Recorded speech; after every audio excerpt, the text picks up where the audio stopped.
Barbados, get up. Good morning. Good morning, Barbados. Good morning. Good morning to you. Good morning. Morning, morning, morning. Good morning to you. Good morning. Morning, Barbados. Good morning. Good morning to you. Good morning. Morning, Barbados. Good morning. Wake up, wake up, wake up. Morning to you. And welcome to today. Today is Wednesday, the 22nd of January 2025. Note what I said, it's Wednesday. Wednesday, it's not Monday, so don't you be confused. But welcome today to what we intend to share with you. A very excellent show, chock full of information. So continue to watch us and follow us on our social media. There it is on your screen. You can follow us on Facebook, on YouTube, or also you can send us an email to Mornin Barbados at cbc.bb. We're always happy to hear from you. Now, yesterday was Barrow Day. How was your day? How did you spend your day? Were you gathered at the bay, at Archer's Bay yesterday, or were you like others at home watching us gather at the bay yesterday? And I had a ball. I'll tell you, I had a ball. It was wonderful always being among those with who you grew up and in connecting once again with them, sharing some wonderful stories and memories, but also yesterday watching some excellent performances. If you've never been to that particular spot, you must take the trek to DAY. Today. And you're seeing on your screen some of the action from yesterday there as everybody came down yesterday to gather at the bay. It was a beautiful moment. There we are, Gaynell, Marshall and me, and the young man from the National Cultural Foundation, the mixologist Corey. We were talking, but look at that backdrop. Just watching the sea, seeing the sea as it rolled across the waves yesterday, it was fantastic. Mikey was one of those huge performers as well in the soca segment, and he and Mr. Blood really kicked up a storm, had everybody dancing and jumping and moving. It all ended with Lil Rick, but it was a great time to be had. Parking was easy, getting to the venue was easy, being marshaled by the marshals was quite comfortable as well. It was spectacular. So well done to the gathering committee and well done to the team, the parish organizing committee. Alison Hines was there so early, and then Alison Hines came on at the end and she brought everything together with her energy. She had everybody moving to every instruction she gave. Definitely the queen of soca in the Caribbean. So it was a good day yesterday. Was your day equally good? You can get a chance to talk to me as well. Speaking of which, as always, when we start the show, we have a question of the day. So I'd like for you right now to get on your phone to give me a call. The number to call is 228-5562 or 228-5563. That question today is, if you could choose an age to stay at indefinitely, literally for the rest of your life, what would that age be? And I'd like to hear why. So what age would you want to be at right now that you could stay at forevermore because you had such a blast, perhaps? Why? What would that age be and why? If you could choose an age to be indefinitely, what would that age be and why? Now, for me, I enjoyed the 80s growing up I just aged myself, growing up in the 80s and 90s music. Let me tell you. So much so that every time I hear that music, it makes me reflect on that time of life, being a teenager and just sitting by the radio, listening to every tune that was played by everyone who worked on the radio, falling in love, knowing every lyric to every song, and just living that experience. I wish at times I could just be back there in that space and that time when life was so carefree. Because you lived at your parents. You know, it was so cool. Everything was so good. So is that your experience? What would that age be that you'd like to be at indefinitely and why? 228-5562 or 228-5563. Call me now. I'd love to hear from you what that age is that you've chosen for yourself, and I'd like to hear why. Why would you want to be 15? Why would you want to be 25? What happened at those times that you think that you wished you could have stayed those ages forever? And I'm sure it has to be for fond memories. So I'd like for you to share some of those memories with me as well. 228-5562 or 228-5563. Hi there, good morning. Peace be unto you. You too, Gail. Thank and you. each and every one. Bless your heart. Sweet 16. Why 16? Because that's the best party at the years That is your guess because you've That heard someone was say me. that? So tell me what happened at 16 for you that made you think, I wish I was 16 again and forever? Well, that is turning mature. Hello? Listening? Pardon me? I'm listening to you. Right. Then your mature years. Those were your maturing years. Yeah. All right, and nothing significant happened for you at 16? Just enjoy life. Or you had your first boyfriend at 16? Before. If your mother was alive, let me tell you. I finished school before. 16. Okay, fair enough, So dear. I didn't do anything wrong at school. Good girl. I was a good girl. You are a good girl, like Nadia Batson. Never Yeah, good I away. was. And then Lucy. Just kidding you. Thanks a lot, Gail. Have a good morning. You too, my dear. All right. Now listen, coming up today, it's never too early to set your children on the right path. We'll talk a little bit more about that, some of those ways that you can set them on for 2025 and perhaps for the rest of your life. And you would find, as a matter of fact, when Dr. Gillian Birchwood joins us, that a lot of the suggestions she has, we can apply as adults as well. So get ready for that. This morning as well, we'll be talking HR with Hermab, and we are looking at how to navigate conflict into connection. Now, how is that even possible? So if you're a leader of an organization, if you're working in an organization, if you're a supervisor, this is for you as we talk HR with Hermab. We're glad to be on a journey with you in refreshing those small spaces and making your life feel far more comfortable and rewarding and relaxing. All of the things that you desire. Interior Avenue, they're back with us today. They'll show us how we can take little things and make big experiences with them. So we can't wait to share with you how that goes. The Anglican churches, again, having their float, and so we want to hear the details. When is it? How can we be a part of it as they continue to connect with the Christian community and the non-believers as well to bring them into the faith? So we'll talk to more of them a bit about that. This morning we'll meet some winners. Yes, indeed, the Harris Paints electing a champion junior road tennis tournament is now complete. And so those winners will join us this morning as we hear about them. Also, there's a young man who started a school of cricketing excellence. What is that about as well? We will tell you this morning. But there is a young man who is living in the United Kingdom as we speak. And if you said the last name Miller, you know right away there's a Bajan connection. He has an amazing talent. We found it, and we want to share a little bit of that talent and his story and his journey as well with you this morning. So first up this morning, let's say good morning to Kelsey Miller in the United Kingdom. Kelsey, good morning to you. Good morning. Clearly, I'm well, thank you for asking. How do you do? I'm very well, yeah. Just starting the day pretty much in London. I'm cold, as you can see. Yeah, and I'm watching you because you can see the smoke that rises as a consequence of the conversation. It is that cold? Very cold, yes. Oh, this is actually pretty decent for what it usually is. It's like usually colder than this, but this is bearable. And you call that a decent day? Wow. Now, for us, that's a Exactly. bitterly cold day. Now, you are a Miller. And when we hear the name Yes. Miller, we right away think Barbadian. Would I be correct?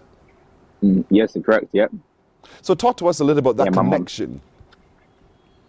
So yeah, that's my mum's side. So my grandmother, she was born in Barbados, and then she came over to the United Kingdom. I'm not too sure. I believe 16 years old. By herself, got into nursing as most people did at the time, and then yeah, she pretty much built a family from then. And then my mum was born in the United Kingdom, and then so was I pretty much. But yeah, Miller will be my mum's side pretty much. And having known that now about your relatives as Barbadian, with the Barbadian connection, have you been able to search a little bit deeper to find out who else from Barbados is connected to you by name? Yeah, so the ones that I do know have reached out, or I was able to meet them when I came over to Barbados in 2006. That was the last time I've been to Barbados. I'm yet to come very soon again. But I've got some family over here that have moved over here. One, which is my cousin, Shaka Miller, who Yes.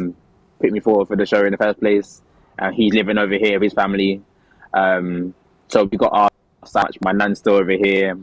My cousins and uncles tend to come here every now and then. So as they come over here, they kind of always like reach out and tell us update us about the family pretty much. So that's as much as I know. I'm yet to go back to Barbados to kind of see everyone. I mean, you were born in the United Kingdom, but knowing that you are connected to Barbados, how does that make you feel that your roots really originated in Barbados? It does give me a bit more like a sense of home, should I say? Especially for a lot of people that are that live in like, say, a very colonial country. It's nice to know that I have like actual roots, and I know I can search for them because I haven't got much of identity. I'm half Jamaican as well, and I don't know much about that side at all really. So it's nice to know that I have like a place I can call home. I've got a family that I can reach out to and kind of find out like even further down the line of like Miller, and I've also got Cox as well in Barbados. So just reaching out and seeing like how far rabbit hole goes when it comes to the Miller and Cox pretty much. Growing up in a metropolitan city like London, and you know you're finding your feet and you're trying to find something that makes you stand out, and somehow dance became it for you. So much so that you now do that professionally. Talk to me about how you got started in dance. So yeah, that was kind of like the last thing that came to mind really. I never wanted to be a dancer. I wanted to do more sports like most Caribbeans want to. I wanted to do running, and I never really was as great as I wanted to be. I studied engineering in school, but during the time when we studied engineering, I needed an outlet, and dance was more like I did parkour and like gymnastics, martial arts. I kind of dabbled in all of them, but none of them really fit what I wanted to do at the time. And then when I came across dance, it kind of made sense to me, and it kind of like really made me feel nice. You can always get better. There's people that always inspired you. Everyone was very different. And it wasn't until I left college is when I really like started taking it more seriously, started taking more classes, and I kind of just stuck to it pretty much. And it became a hobby, but then a serious hobby. So yeah, it didn't really hit till 15, 16. Yeah, but along the way, we always meet challenges. Have you met any challenges just being able to be you and to do what you love? Yeah, one being family, because obviously dance is not necessarily like the main income in like a traditional family. So having to sell that to my mum was like the biggest challenge, pretty much. It took for me to kind of like on the verge of getting kicked out to kind of like prove it to my mum, saying like I can make money from this pretty much. But also me being me, I just wanted to make sure that I wanted to prove it to myself that if I learned this craft, I want to be really good at it to the point where like money's not an issue. It's more about you notice me for my talent and that I'm good at this, and then anything that comes out will be pure rather than kind of forcing to make it work, if that makes sense. And the second one was literally the finances, really trying to, obviously you need to work to live, but you have to also get goods to get the money to live. So there's a lot of free work, a lot of many hours of like no sleep and hustling outside of like doing like 3 different jobs while going to college to train to get better, to then hopefully get that first job in dance. So yeah. Right, but along the way, because I did ask some questions in setting up the interview about you, and I heard that you're battling some health challenges as well. Do you want to talk a little bit about that? Yes. And because you advocate on its behalf. Yeah, so obviously I started dancing at 16. I was diagnosed at 17 to 18 with cancer, non-Hodgkin's lymphoma in the neck, so it's a blood cancer. It was stage 2 at the time, and so it was like on the verge of mediocre to like very, very serious. And yeah, that kind of like slowed down my process of trying to train dance. I couldn't necessarily train with people anymore. I didn't have the energy, first of all. Also, I couldn't go to uni because of it as well. Because when I got diagnosed, I was going to uni, so I had to pull out of uni, which is another reason why I got into dance even more, because I had to go to college. So I went to college to try medication to basically pass, while also taking chemotherapy and radiotherapy at the time. And I did therapy for basically just under a year. So within that year, I had to like basically be on hold, should we say. I just turned 18, couldn't have alcohol, which is fine. I couldn't really go out. I couldn't have no rum, fortunately. Yes. I couldn't do any rehearsals with my friends. I couldn't really go out. I couldn't have takeaways. Like all that stuff was like what I would like to do at that age. I couldn't do basically. So I was kind of like set back a little bit. But it kind of made me more hungry because I was being a bit of a rebel in terms of like I wanted to do these things, but in a safe way. So I had to really take care of my health in that time, pretty much. So yeah. I like your comfort in talking about this because as you live with, you're also using dance as an avenue for expression. The name Hydro, how did that come about? I think it started. I think it's how you start it. I think I started doing dance as an expression, and that was like my outlet at the time. When I had cancer, all I had was really dance to express myself. I never had the job that I wanted at the time. I was still dancing for fun. I wasn't really dancing to work. I was training for fun. I was meeting new people that were just inspiring me to be who I wanted to be. So when I danced, it was more of a like you have one life. I want to enjoy it. When I feel good, so that's where my training and my style kind of stemmed from. I never really danced at the time to look cool or how much everyone says. I never danced to get the girls. I was dancing to just feel nice at the time. Obviously that always comes in time, but like I feel like that was what really made me. It was kind of like my meditation. And it was kind of my safe space for when I was feeling down. It was music and dance that I came to. Whereas some people have therapy, I had dance, pretty much. And so you've danced with a number of big artists over your time. You've danced at a number of big spaces and big shows, Glastonbury included.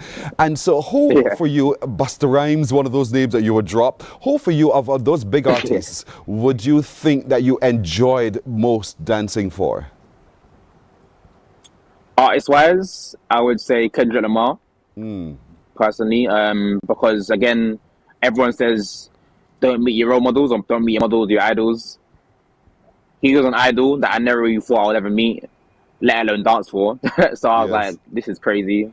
But then to hear him speak and what he preaches and just how humble he is and just how chill he is, it kind of reminded me of myself. I feel like whenever I dance and train, I come with the kind of similar approach of like, I don't care how big you are, I don't care how big I am, like everyone's human, everyone does this for a living. Like if I'm passionate about my craft and I know what I'm saying is the truth for what I do, like someone out there will resonate with you. And for me, that was him, like hip hop, just being authentic, like speaking facts, speaking history in his lyrics. Also just, he didn't feel like he had to like change his flow for the media. Yes. And that's kind of how I see myself in my dance. So when we met him and like in the commercial world, dancers are not really, I'm not at the very top of the food chain, very at the very bottom. We're not really respected very highly. We are more as time goes on, but right at the time it wasn't that great. So Kendrick Lamar came out and spoke to us and appreciated us and said thank you, like without you there's no me. And that kind of like really kind of put faith in just the fact that I can do more commercial work because there's artists out there that actually care about what we do. And yeah, it was just nice to hear from an idol, first of all, let alone an idol that's made history. And yeah, just a great pivotal moment. We just shared with our audience a piece of video of that experience at Kendrick Lamar's concert when you choreographed for the set there. But you're also now into teaching. As a matter of fact, today, this evening, you have a session. Yes, I do, yeah. So talk to us about that. I've got a public class. For our UK viewers, they're going to be wondering, where is this happening with Kelsey Hydro? We have it there on our screen, Kelsey Hydro Miller, having a class this evening. So talk to us what we can expect this evening with you.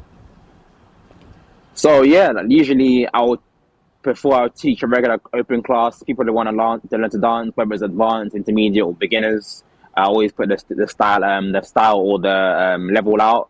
But today is the first time I've taught an open class in a while, and like a lot of people kept asking for me to teach, and it's more about my energy and what I'm able to give. So, for example, with my style, my name is Hydro. In my stage name is Hydro, and in choreography, I put hydrography is my vibe. So I like to like see whatever resonates to me at the time.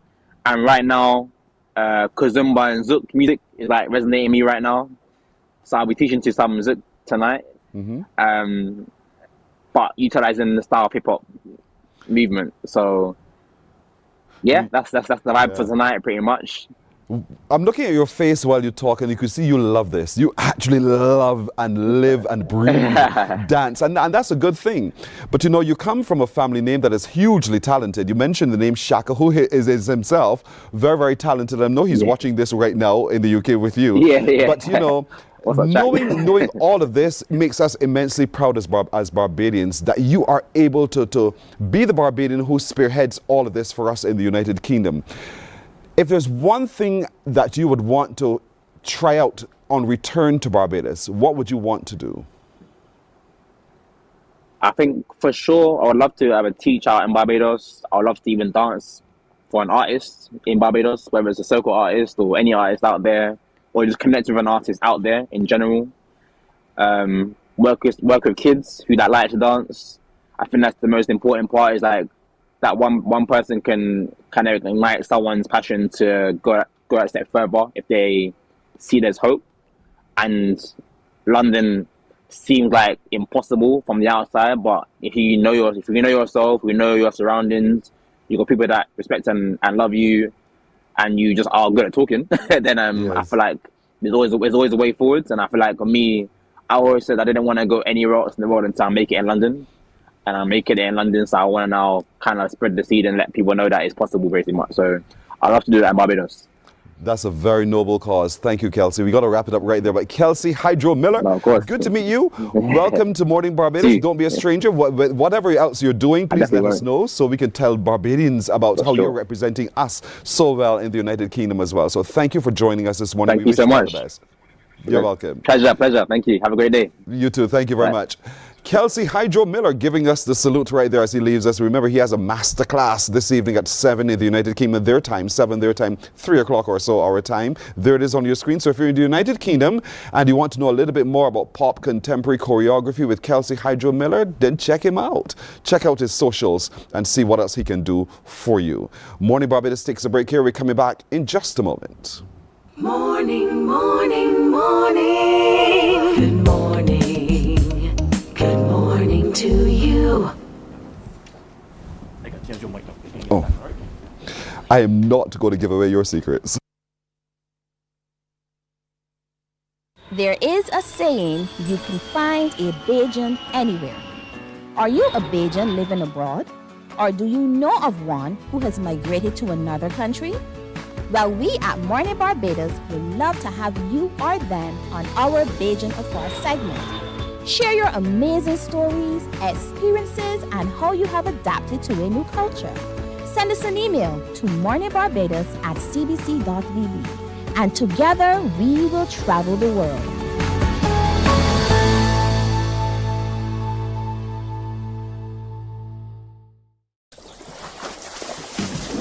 From the beautiful shores of the gem of the Caribbean, Barbados, home of the amazing Harrison's Cave, the tantalizing Oystins Bay Garden, our historic garrison, the indigenous road tennis, and the friendliest people in the world. We are 94.7 FM, the ultimate Bajan experience. My friend, you don't plan to get it. Oh, Barbados. Hey!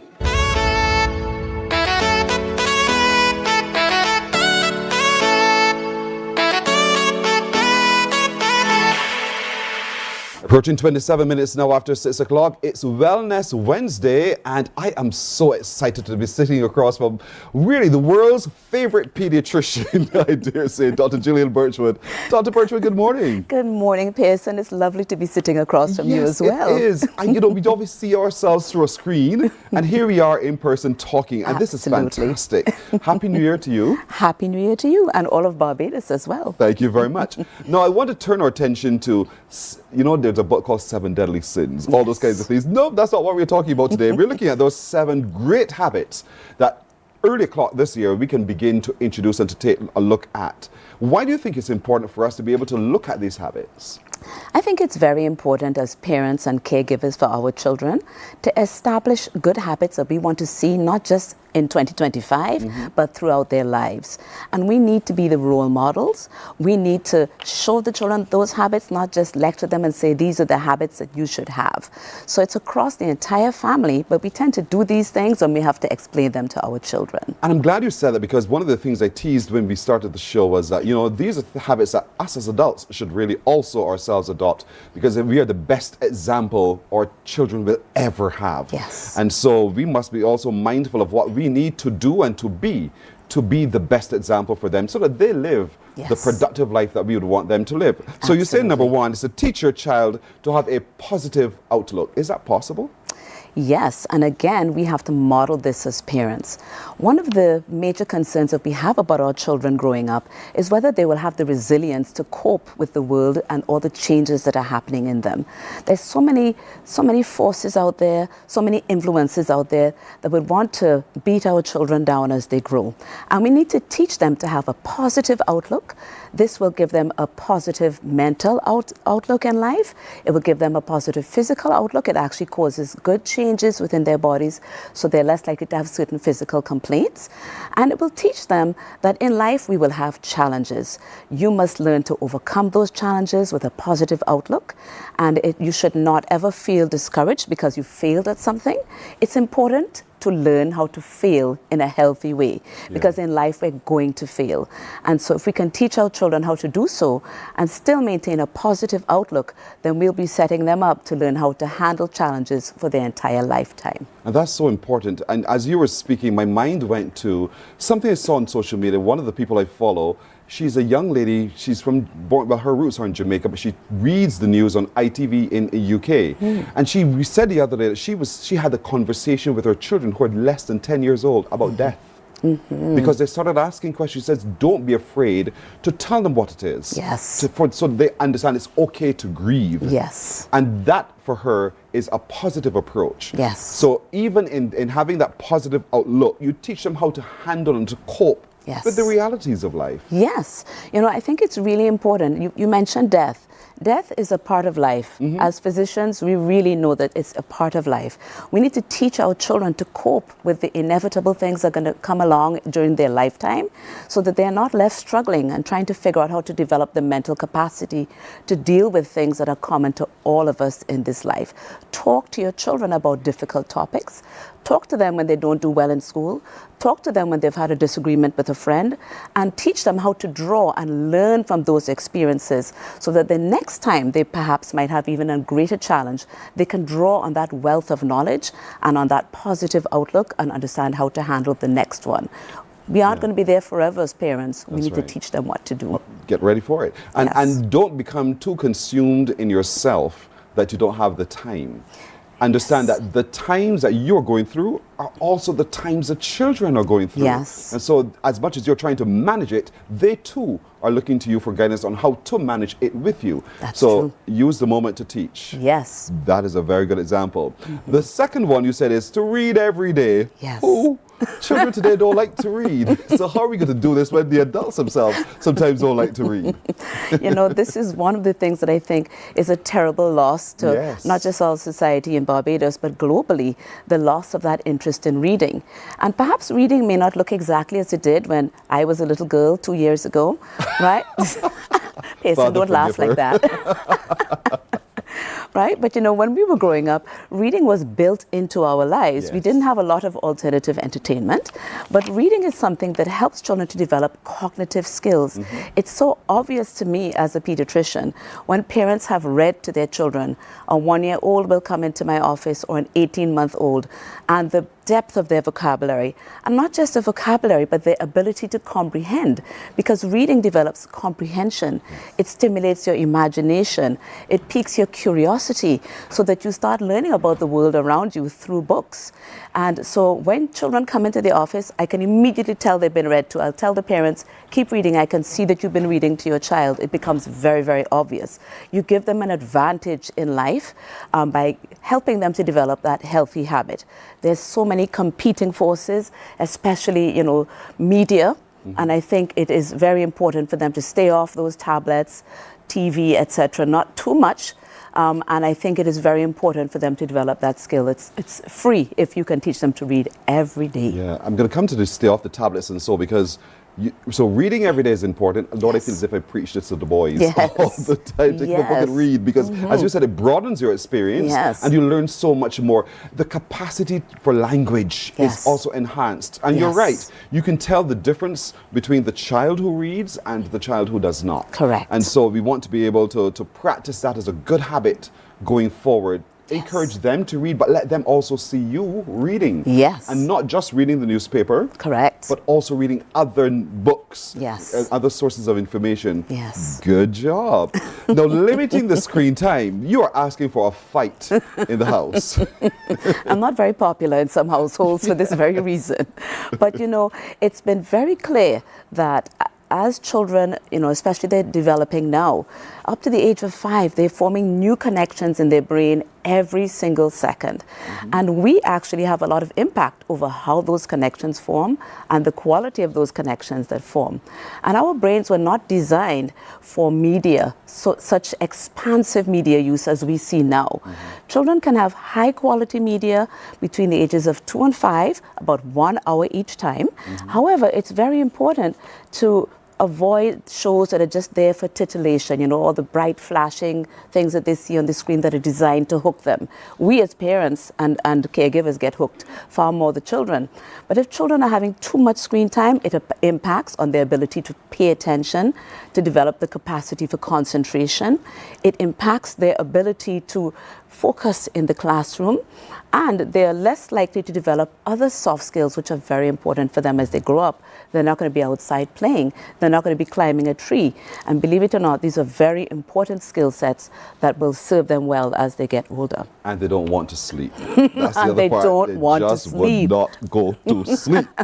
And you also, then you talked about being outside to play, encouraging daily physical activity. Yes. And that I believe in. Absolutely.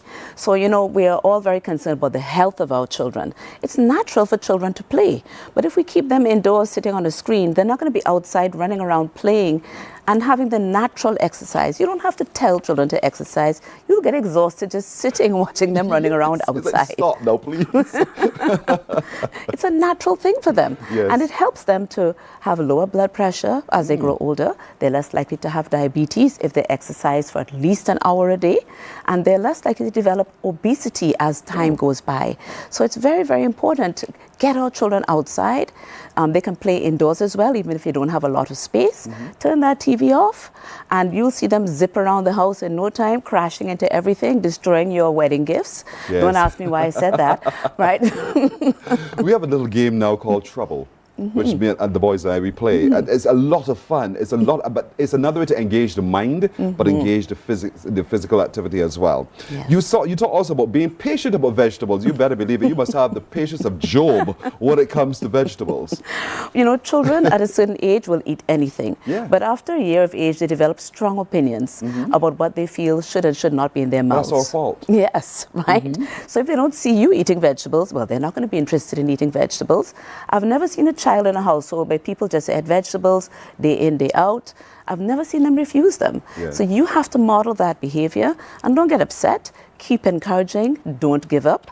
Eventually they learn they're not poisonous, and they'll be willing to try 1 or 2, and then it becomes a part of their life if they see that this is what is normal in this household. I'll tell you, Noah, my nephew, Noah loves broccoli a little bit. The first time I saw him, I was like, And then Pierce said, catch yourself, quick, don't do that, don't do that. He enjoys eating broccoli, and I'm thinking, what a strange child. No, you didn't hear me say that, but nonetheless, he loves it, and that's good. Encourage them to do that, to enjoy the broccoli and the other healthy bits. Yes. But you also talk about having a healthy breakfast, and children today seem not to, or parents as well, not to pay a little attention to breakfast and furthermore healthy breakfast. Yes, we've become a very fast-paced society, which means we're, on the go. We get up early, we rush out the door, we want the kids to eat quickly. Here, just eat this. But remember, when we want to send our children to school, we want them to learn. Breakfast is fueling the powerhouse. So it's very important to provide a high-quality breakfast. It doesn't have to be fancy. Some oatmeal, some fresh fruit, some yogurt. Those are things you can grab on the go. But it's very important to remember the fuel you put in is going to help them to put out when it counts during school time. You want to avoid that mid-morning slump that we all have if we don't eat breakfast. Imagine that in school when you have peak learning activity. So fuel that powerhouse with the best gas possible. Healthy food. Prepare, because the morning will come, prepare before. Correct. And then you talk about reading the food labels. My thing is to read the price tags. I'm serious. Don't see everything you want to think that, hey, that's affordable, but also don't see everything and think that that's good for you as well. So read those labels. Yes, and teach your children how to read the food labels from early so that they can start making wise choices. They can see that mom and dad at the supermarket will look at the food label and say, this has a lot of sugar in it. You shouldn't be having more than 10 grams of sugar in a snack. And so therefore, look at this. You can see here on the label, it says sugar. And how much sugar do you see there? 50 grams? Well, this is one that's not a healthy choice. We're going to leave that on the supermarket shelf. So teach them how to read those food labels. Are the calories too high? Is it too high in fat? Is it too low in nutrients? Then you're going to teach them from early. They don't have to know all the details, but you want to teach them what to look out for so they understand that they should be part of making healthy choices of what they're going to consume themselves. Dr. Birchwood, you've taught me, I think you've taught a lot of parents as well, to really start to take our responsibilities a whole lot more seriously about the ways that we train up our children. And as the Bible said, they will not depart from it. Absolutely. So let's do it now, adopting these 7 really good habits, early o'clock, as we say in Barbados, and you will see you'll have less worries, fewer things to be consuming yourself about because you're not running off to the doctor to try to attend to this or that, and your child is far more productive and pleasing as well. Dr. Gillian Birchwood, thank you as always. It's so good. I can't wait to connect with you again for another Wellness Wednesday, but as always, I wish you well. Thank you. Have a great day. You do too. The best pediatrician in the world. We're coming back after this break.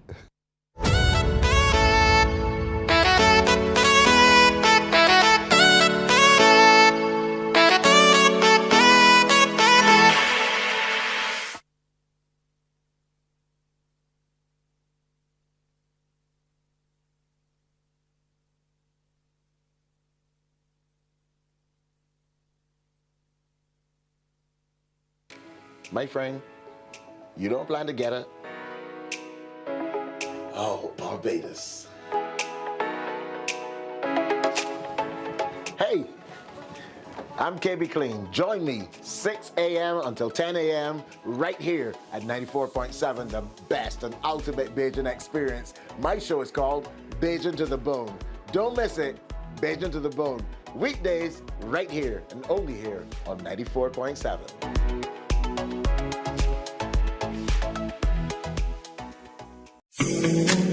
The facts say Morning Barbados reaches an audience of over 50,000 and Newsnight reaches over 56,000. It's simple. When you advertise, you're getting your message to over 50,000 of your potential customers. Make the call to CBC Sales Department today and watch your business grow. Contact us at 467-5559 or email marketing@cbc.bb. Morning, morning, morning. Good morning.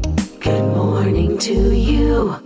So it's 19 minutes now to 7 o'clock. Remember the question of the day? The question is, what is that one age you'd like to live at indefinitely and why? What is that one age? For me, it's in my teens. I enjoyed my teens tremendously. I enjoyed the music. I enjoyed the moments. I enjoyed the stress-free life, not having a bill to pay.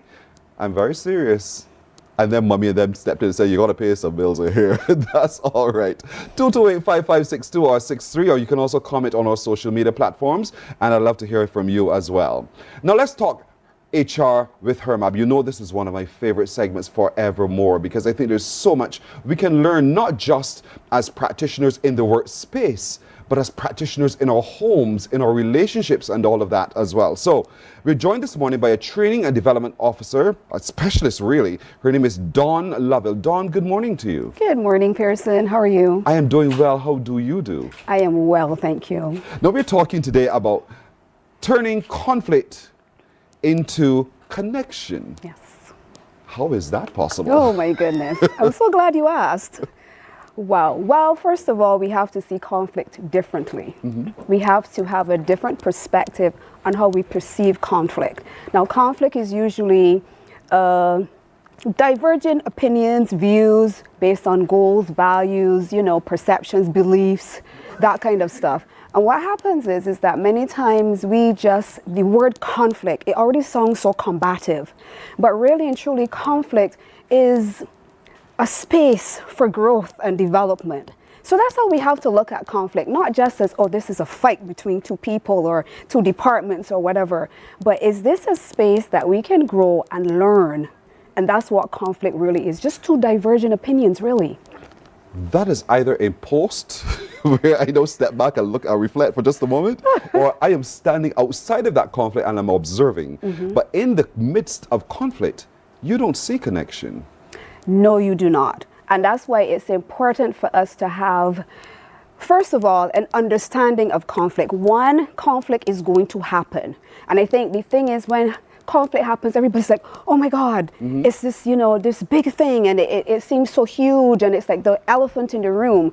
Conflict is going to happen. Why? Because I'm an individual, you're an individual. We have different backgrounds, different views, different cultural upbringings. So we're going to have divergent opinions. What we need to understand is that when this arises, because usually, sometimes it's very visual, sometimes, you can feel the tension in the room, so sometimes people are passive aggressive, they don't say anything, or you have this really combative, way. First of all, we have to stop and think, okay, what is really happening here? This is a conflict. It may be in a department. You might have the marketing department, the finance department in a battle. You're spending too much money. No, we need to cut the budget. All the time. No, but I need to bring in more sales. All the time. All the time. So we're talking to them right now. So how are you going to resolve this? First of all, understand that there are two different perspectives operating at the same time. This is one and this is the other. What are the goals? Do we have a common goal that we're trying to achieve? Of course we do. We want to meet those organizational goals, and all the strategies and everything by putting in place in order for the organization to move forward. So are we looking at the same goal post? Do we have the same vision in mind? And this works in families as well. What is it that you want to see? Is it that you want to be conflicted, or is it that we want to deepen our connection? And this is where I want people to understand there is the possibility, but there are some steps that we have to put in place in order to have the conversation. Most of the times when we're fighting, we're not listening. That's it. We're not listening. We're not hearing. Or some of us listen, but we don't hear. So one of the things I always say to persons, first we have to pause. There's the acronym I use called PLACES. So you're going to pause first. While everybody's shouting, nothing is happening. Nothing is being resolved. So we need to pause for a moment. We need to listen. Listen is three-dimensional. So you have those people that listen, but they're listening to respond. Oh, let me hear what she's saying. Yes. Okay, so if she says this, so that's the combative one. You're listening to respond. Then there's listening. We're actually listening to hear what the person is saying. But then there's a third level of listening, which is listening, and this involves the nonverbals. So you're listening with your heart. You're listening to empathize. You're listening to say, let me see if I could understand this person's perspective. That's the type of listening. And these things take time, huh? Yes. They're not something that you learn. So there's a skill. So you listen, then you acknowledge. Acknowledge that this person has a view or perspective that, if I were in their shoes, if I look at it from that, I might actually see the same thing that they're seeing. Right. So we have to acknowledge that that person's opinion is valid, real. So if you're in finance, you're looking at the dollars. But you are in marketing, you're looking, well, I'm going out there and making sales. What's your problem? We need to spend more money. But we all have one objective here. So acknowledge, I understand that this is what you've been given. This is what we're working with. And let me see how I can, maybe work things a bit better so we're not spending as much.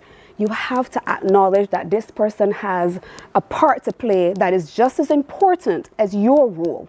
That's the third thing. Then we have to clarify, what is this going to look like? Right. What are we really saying here? And we need to be very clear about our vision and our goals. You're right. And so it's a conversation that requires a sense of maturity, I think, because oftentimes we don't spend enough time reflecting on self so that we can understand how to handle this relationship. And that's what we're talking about. When those conflicts arise, how could we use that as an opportunity for real, true, meaningful connection? Understanding, first of all, the overall, our overarching goal, because ultimately both of you have the same agenda, but are approaching it from different perspectives. And it's to able to find that one common perspective to be able to do so. But in any relationship, Dawn, there has to be an agreement up front. You know, that these are the road paths that we'll be taking. And so it's almost like sign off. So, but you're right when you said set the goal, because if the organization has that goal, all have contributed, all have signed off, that's the mission that we're going after. So why are you having a conflict with me? Do you understand what it is that we're here doing? But you're right, because we bring our own personal selves and beliefs and the like, and customs into the space. And that's where conflict, so it's never, you're never, I don't think, ever able to eliminate conflict 100%. No. But we have to reach a point of being able to control the conversation in such a way that no one feels injured in that conflict. Yes. And you said such a great word there, Pearson, injured. Because most people go away from conflict injured. And this is what now causes the rift. And then you have these unresolved issues. So you're passing somebody in lunchroom and you're not talking to them. You know, you have a project to work on and you're not sharing information.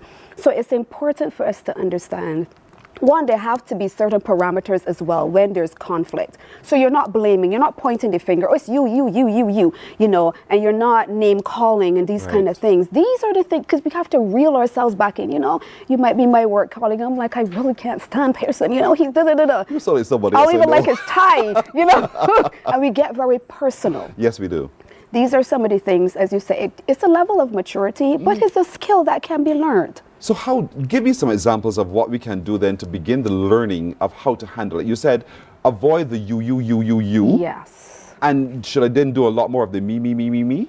Well, here's the thing. One, yes, you take responsibility, but also I always speak to people about reframing. So we need to learn how to reframe conversations. I heard the pediatrician talking about reading. If we read some more, we will actually understand how to conversate better. Communication is the biggest part of resolving conflict. So how are we going to reframe this conversation? Okay, so yes, we are having some kind of a disagreement. Okay, Pearson, so, you know, I see your point of view, or I'm trying to see your point of view, and maybe I don't understand it, but can you explain to me? And then when you explain, then I can say, well, you make sure that I actually understand what you're saying, because sometimes what we say is not what people hear. That's another thing. So am I hearing you say this? And then you say, well, yes, or you say, no, that's not what I meant. Because again, we say things because we've spoken, we think we've communicated. No, communication means that what you've said has been received in the manner and the intention in which it has been, is intended. So it is important to just, again, you have to pause. You have to have that conversation. Explain to the person what your perspective is. You now have a dialogue. Oh, well, that's what you meant. Sometimes we're on the same page and we didn't even know we're in the same book. So, oh, that's what you were saying. Yes, this is what I was trying to say. Okay, so how can we collaborate? How can we compromise? How can we make this work? And that's the important thing. Again, we need to take the blame out of it and the accusation out of it and the combativeness out of it. Maybe we won't agree. Maybe I'll be like, yes, I still need that $1.5 million for my marketing budget. And you're saying you can have $1 million. I'm like, okay, so how are we going to work this? I'm going to go out there and I'm going to try my best to cut costs where possible. Or can you find another way to cut costs? Or can we take it from another budget? But we have to be willing to have the conversation. That's what doesn't happen. We usually have the people either draw back or they become very combative. And there's no conversation happening in that space. And that's where conflict now blows to something else. I don't think for one second, because you've been able to resolve one conflict, that it won't happen again. But the techniques and the tools are what's absolutely critical. I tend to ask people, explain to me what you understand me to say. Correct. and hope that they're able to communicate. But they also say to me, why do you keep asking me that? I get you, you know? But how do you get that individual then to be able to understand that if we are not clear, we're going to find ourselves treading in murky water. So please help me understand what you understand by reflecting to me what you heard me to say. Yes, and the thing is again, it's the level of diplomacy. And as I said, this comes with practice and over time. So if you're saying, because I have a conversation with a person quite often, and I'd be like, I get what you're saying. You don't have to say it so many times. But again, then to come back and say, okay, I understand that you understand what I said, but I'm just trying to make sure that we are on the same page. Are we on the same page? Okay, yes, we are. And if we move along and we realize, maybe we're not quite on the same page, then we have the conversation. It is a continuous thing. It doesn't start and stop because the situation happened. Now, one of our contributors of It Just Went is saying to us, I'm very scared of conflict. I always say peace is a great thing. Avoid conflict. She's afraid of conflict. Don't be afraid of conflict. Conflict is not a bad thing. It's not. It is not a bad thing. So how do we change that mind perception? Again, it is about a paradigm shift. It is a mindset shift. Understand, conflict will always be among us because we are different. We've been socialized differently. We have different belief systems. We have different ways we see things.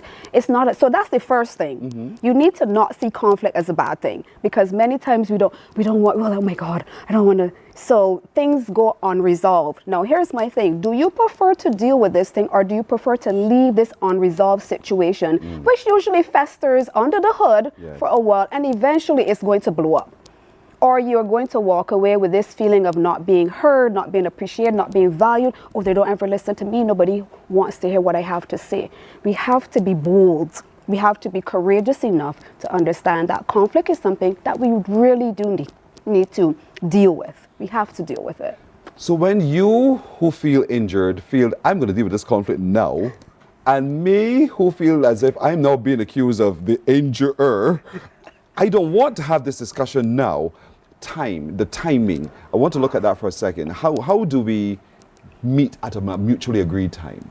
So first of all, they tell you when you're angry, don't beat your kids. So when you're angry, that is not the time. When you feel very emotional, that's not necessarily the time. We both have to stop, pause. The word is pause. Yes. Pause. And we can go away and say, you know what? I can't have this conversation right, because sometimes you really can't. I can't have this conversation right now, but let's agree on a time that we can sit and talk about this. By the time you go home and have a good sleep and come back, usually your emotions have come down a bit. Yes. That you wanted to cuss that person out and you're like, okay, well, why did I even? Correct. So I always advocate for pausing. And again, you have to communicate. Let's have a conversation about this. Right now, I'm really upset. And that might not be the best time. And then sit and have a conversation about it. But note your tone. Note your tone. I noted your tone when you're asking me to, right now may not be the right time. Because right now is not the right time. You don't see me. You get to that mode as well. And so the tone is going to be absolutely important to all of this. Absolutely. Dawn, why did you start this conversation with me now? Because we need to continue it, Pearson. It's not that. We can have a conflict because I wished I had more time to have more time with you. But perhaps this is a conversation to be continued. Yes, I believe so. Thank you so much for joining us this morning. Welcome. It was my pleasure. Indeed. Thank you. Dawn Lovell, a training and development specialist, as we were talking HR with her map. We're coming back in a moment. Morning, morning, morning. Good morning. Good morning to you. The facts say Morning Barbados reaches an audience of over 50,000 and Newsnight reaches over 56,000. It's simple. When you advertise, you're getting your message to over 50,000 of your potential customers. Make the call to CBC Sales Department today and watch your business grow. Contact us at 467-5559 or email marketing@cbc.bb. We enjoy a game of dominoes and singing karaoke. I just love crew. When you love me just a little bit longer. You get to relax and have a drink and listen to some nice music. It's something different. It's spectacular. It's fabulous. It's a different feeling altogether. I never feel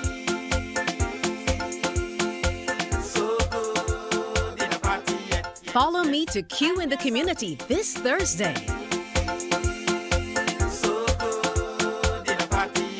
You know why?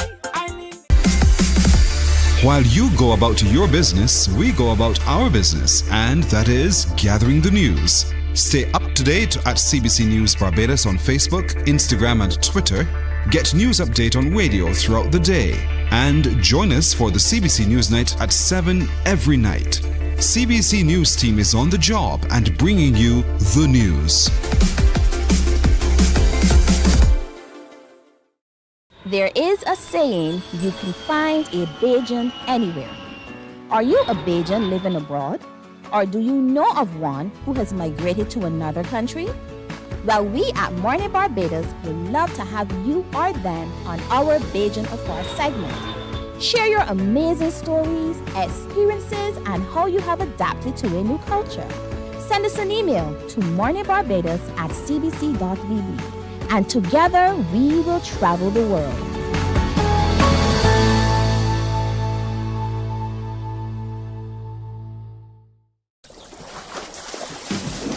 From the beautiful shores of the gem of the Caribbean, Barbados, home of the amazing Harrison's Cave, the tantalizing Oystins Bay Garden, our historic garrison, the indigenous road tennis, and the friendliest people in the world. We are 94.7 FM, the ultimate Bajan experience. My friend, you don't plan to get it? Oh, Barbados. Hey, I'm KB Clean. Join me 6 a.m. until 10 a.m. right here at 94.7, the best and ultimate Bajan experience. My show is called Bajan to the Bone. Don't miss it, Bajan to the Bone. Weekdays right here and only here on 94.7.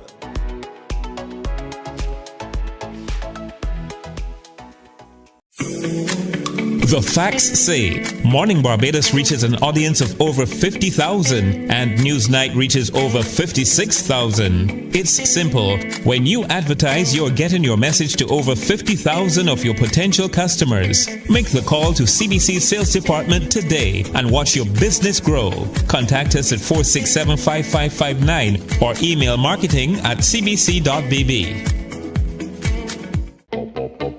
We enjoy a game of dominoes and singing karaoke. I just love cruise.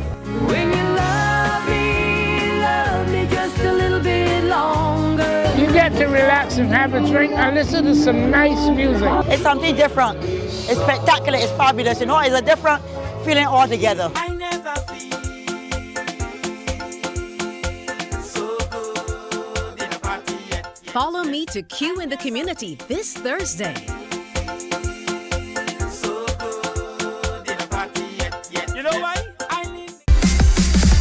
While you go about your business, we go about our business, and that is gathering the news. Stay up to date at CBC News Barbados on Facebook, Instagram, and Twitter. Get news update on radio throughout the day. And join us for the CBC News Night at 7 every night. CBC News team is on the job and bringing you the news.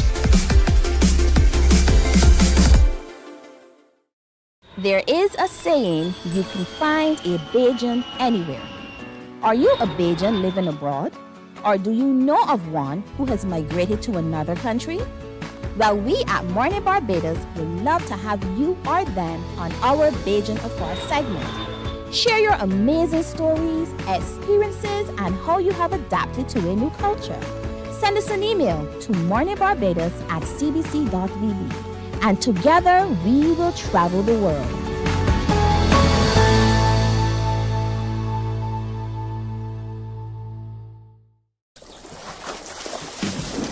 From the beautiful shores of the gem of the Caribbean, Barbados, home of the amazing Harrison's Cave, the tantalizing Oystins Bay Garden, our historic garrison, the indigenous road tennis, and the friendliest people in the world. We are 94.7 FM, the ultimate Bajan experience. My friend, you don't plan to get it? Oh, Barbados.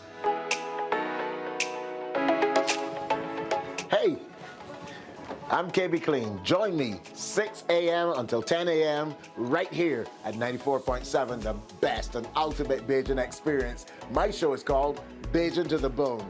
Don't miss it. Bajan to the Bone. Weekdays right here and only here on 94.7.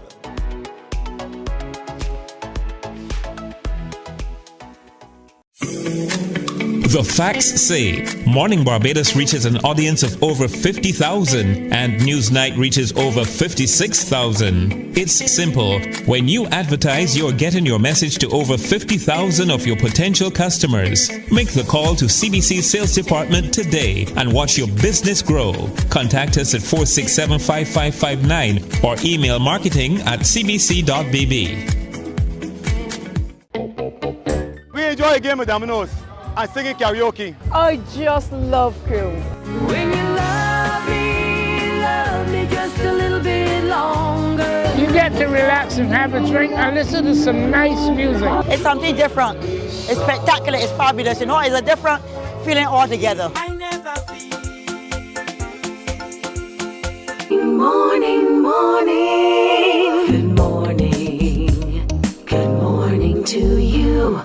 3 minutes after 7 o'clock, we're having laughter here on the set, indeed, because that's the kind of engagement you'll have with a team from Interior Avenue. They are so warm, so relaxing, and they're beautiful too. They're back with me this morning. Next to me is Monique McKay. She's the founder and the lead stylist at Interior Avenue. And next to her is, she's not so nervous today, Jocelyn Smith Haskell. Good morning, both. Good morning. Listen, Friday? What's today? No, today's Wednesday. Monday. It felt like a Friday. Exactly. We had fun. Don't use it, Monday. We had fun. We had some excellent responses as well. Yes. I hope you did too. We did. Because people now know who you are and what you do. But for those who may have just joined us for the very first time, what do you do, Monique? So we are an interior decorating firm. We're a full-scale firm. We help people to refresh, restyle, or renovate their home spaces. It doesn't have to be home. It could be commercial or residential. We're now working on finishing up a hotel, a smaller hotel on the South Coast. And so we help to change spaces, help guests feel wonderfully relaxed, and we're here to refresh spaces. And so that you work one-on-one, or you can work one and a few, as in the company as well. So you can work directly with the company, or you can work directly with the individual. Either one, that's correct. Listen, after Monday's show, everybody wanted to buy those two chairs. Those two, it's so funny. They just fell in love. They fell in love with how you were able to create what you created with that small space, using few things, but making it pop. I know, Justin, that's also a part of your passion. Yes, for me, for adding color, and as I always say, texture as well, makes a big difference when you're doing a layout. So it's very important that you get that mixture of color and combination and everything to run smooth and complement each other going on. So these ladies are not just interior designers, they're stylists. So imagine having a stylist come to your home.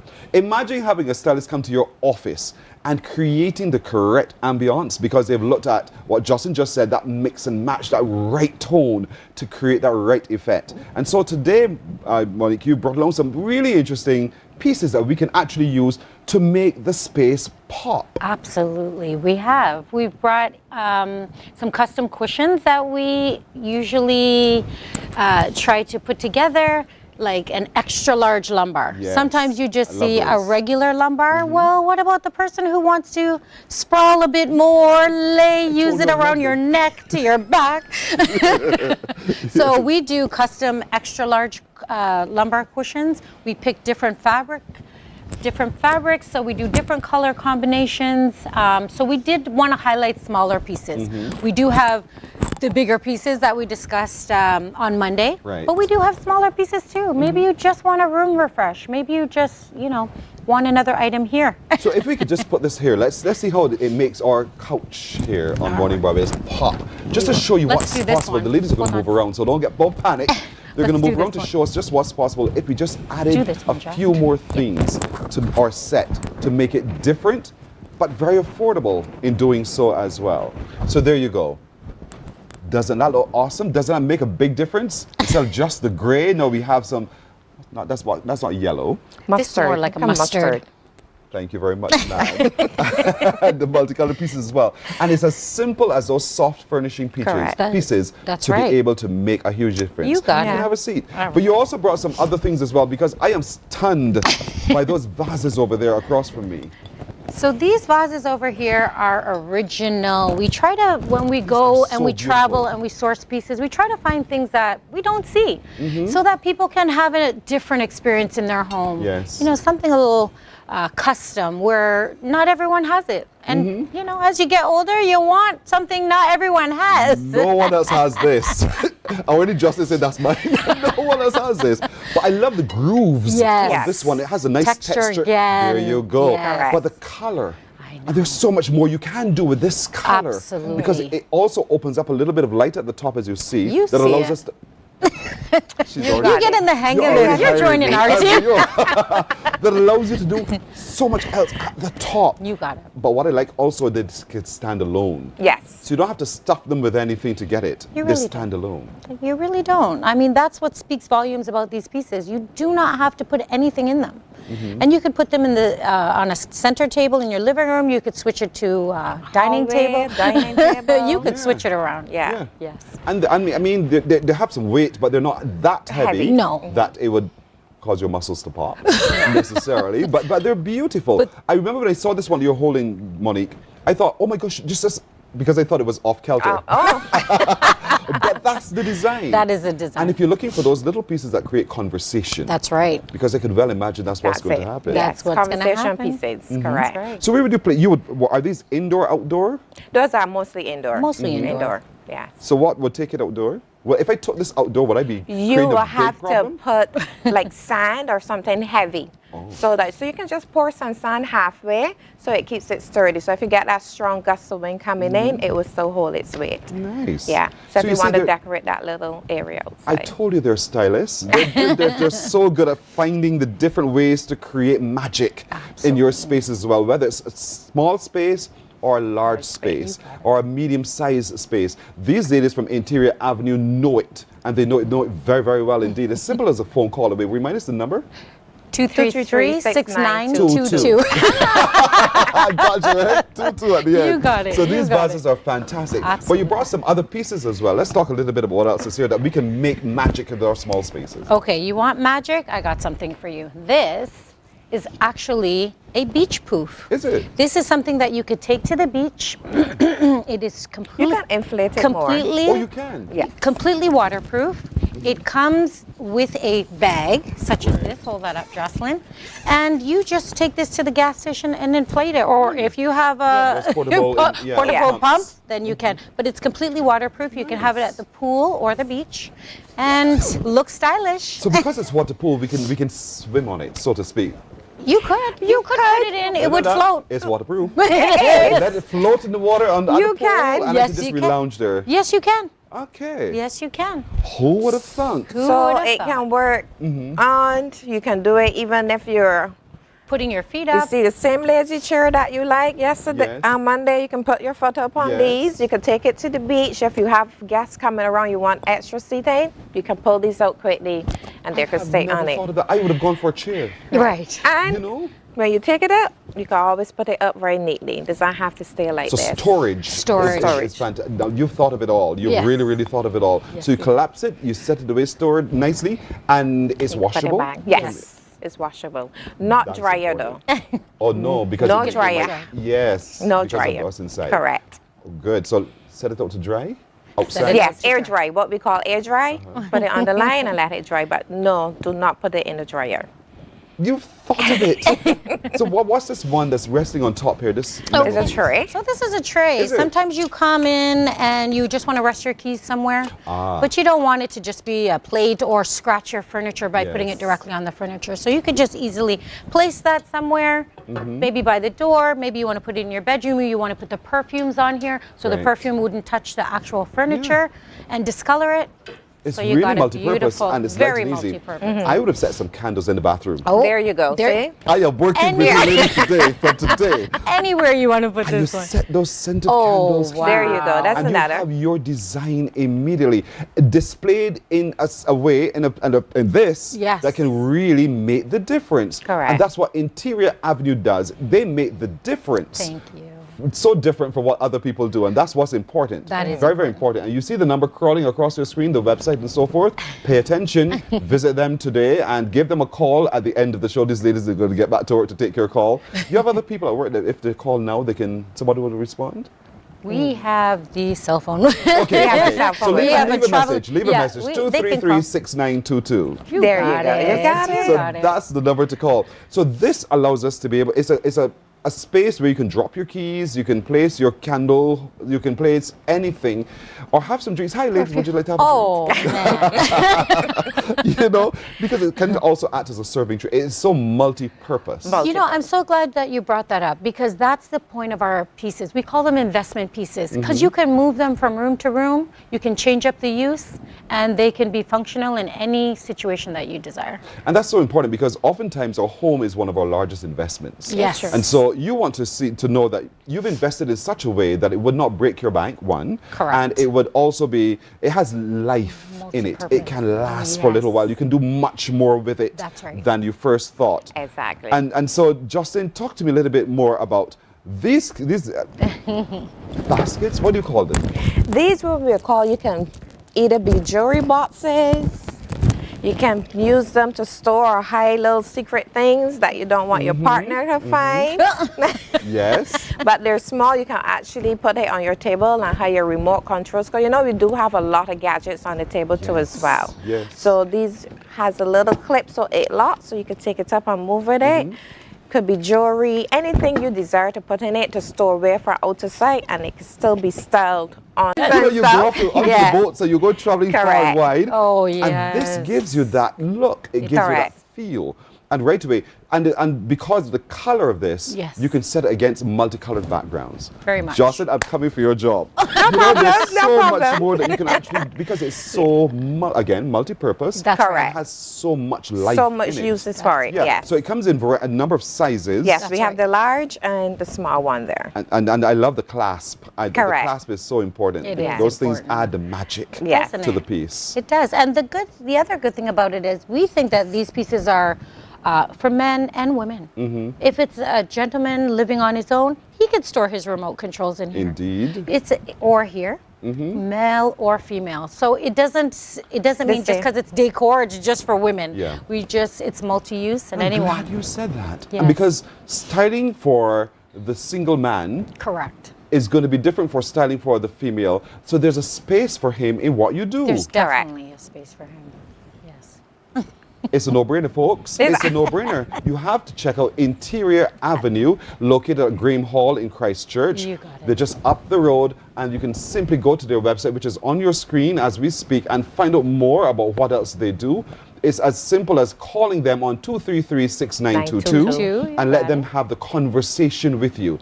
And they are designers, interior designers, but they also have some pieces that you sell as well. You can come and see the storeroom and see what's available. Check it on the website first if you wish. And they can work with you whatever size space you're trying to change. It could be that little nook in the corner where you do your reading and your late night conversations with a friend. Those kinds of things they can actually do. Or they can change your scape within your dining room or within your hotel or within your office or your bedroom. They go everywhere to make that difference indeed. This is stylish indeed. And so these are some of the soft and smaller pieces that can really, really, and these are Make only a difference. some, make a difference. That's right. They make a difference. Wow, I'm impressed. I'm truly impressed. Not the towel, right? Not the towel. Our towel is staging. That's simply for staging. So it's from the floor up that they can make a truly big difference in your space wherever you are. Absolutely. And don't think a space is too big or too small. The folks at Interior Avenue will be happy to work with you. It's a call away, 233-6922. Book your appointment.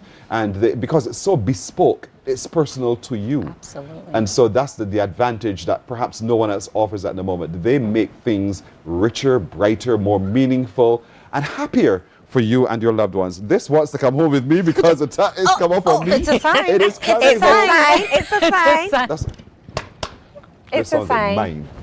Don't worry, we take credit cards. Oh, you do? Yeah. Okay, cool. And so you have all of those payment We have options all for the everyone. payment options, correct. That is brilliant. So from what time to what time in the day are you open? So we're available from 10 till 6, and we're just a phone call away. Somebody can let us know what time to expect them. We do like to give people one-on-one time. Yes. So we do try to space out our appointments, but we're happy. There's more than one of us, so we're happy to accommodate anybody who Right. calls and lets us know. And I like that approach because you remind me so much of my dentist. My dentist works it that way as well. Really? Not too tightly packed in your Correct. schedule that I can't give you the time you want. That's right. And that your treatment might deserve. And I refer to it as treatment deliberately because you're treating to a space. Absolutely. You're treating to a personality. That's You're right. trying to get beneath the surface to understand what is Pearson like? Right. What is this client really like? Who are they?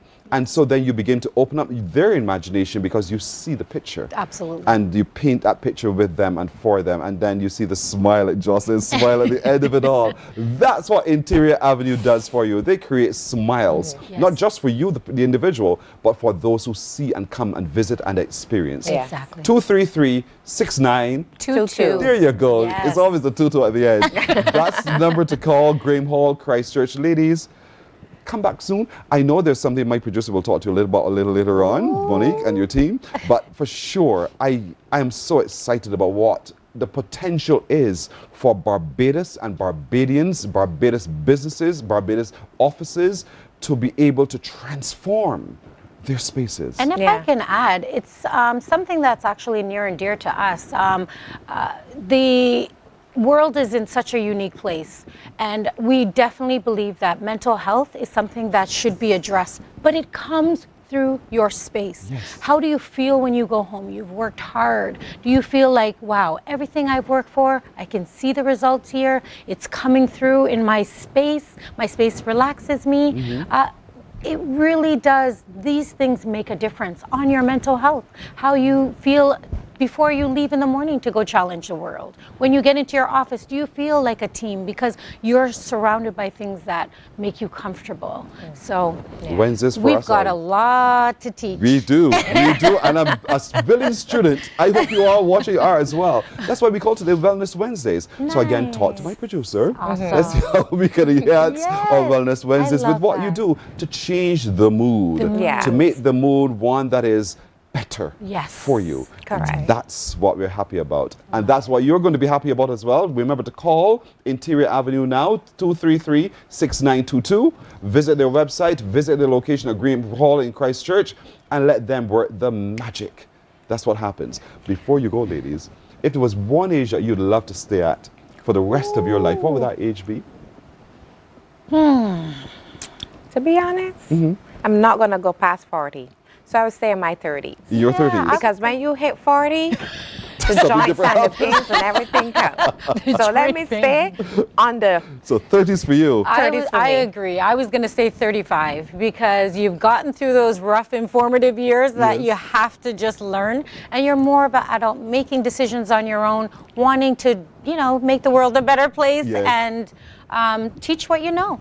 So I like 35. I loved my teens. I don't care. I loved my teens. I would want to be a teenager today, this very minute. Thank you so much, Monique and Thank you Jocelyn for as well of having us. Interior Avenue. Thank Wish you all the best Thank always. you so much for having us again. You're welcome. Morning Barbados continues in just a moment. Morning, morning, morning. Good morning. Good morning to you. We enjoy a game of dominoes and singing karaoke. I just love crew.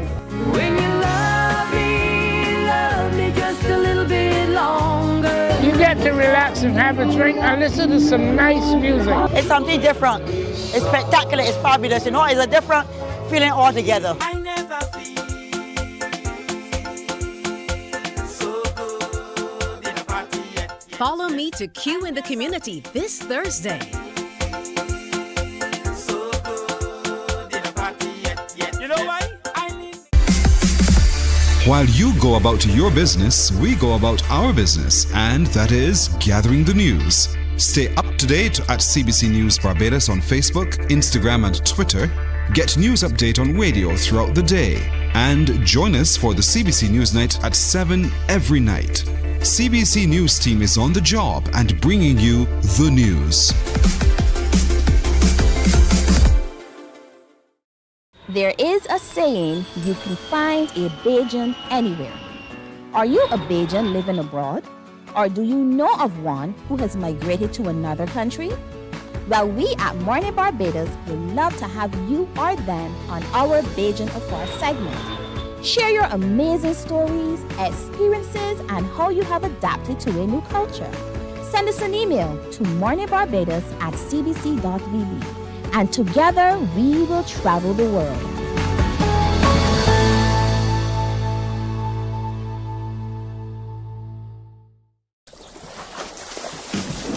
From the beautiful shores of the gem of the Caribbean, Barbados, home of the amazing Harrison's Cave, the tantalizing Oystins Bay Garden, our historic garrison, the indigenous road tennis, and the friendliest people in the world. We are 94.7 FM, the ultimate Bajan experience. My friend, you don't plan to get it? Oh, Barbados. Hey, I'm KB Clean. Join me 6 a.m. until 10 a.m. right here at 94.7, the best and ultimate Bajan experience. My show is called Bajan to the Bone. Don't miss it, Bajan to the Bone. Weekdays right here and only here on 94.7.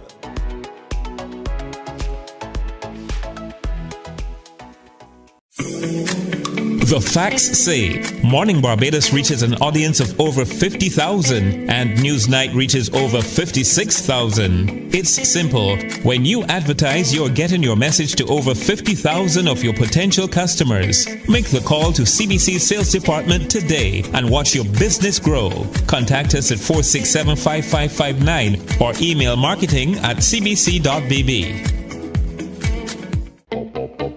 We enjoy a game of dominoes and singing karaoke. I just love cruise. When you love me just a little bit longer. You get to relax and have a drink and listen to some nice music. It's something different. It's spectacular. It's fabulous. You know, it's a different feeling altogether. I never feel so good in a party yet. Follow me to Q in the Community this Thursday. Morning, morning. Good morning. Good morning to you.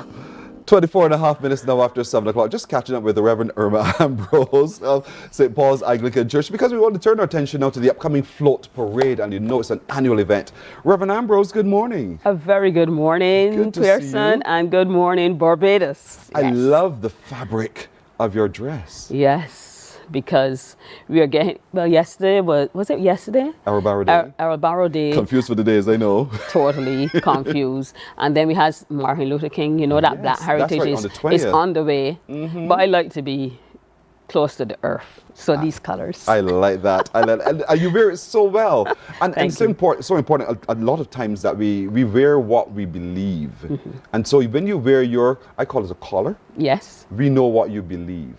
Yes. And we know whose you represent.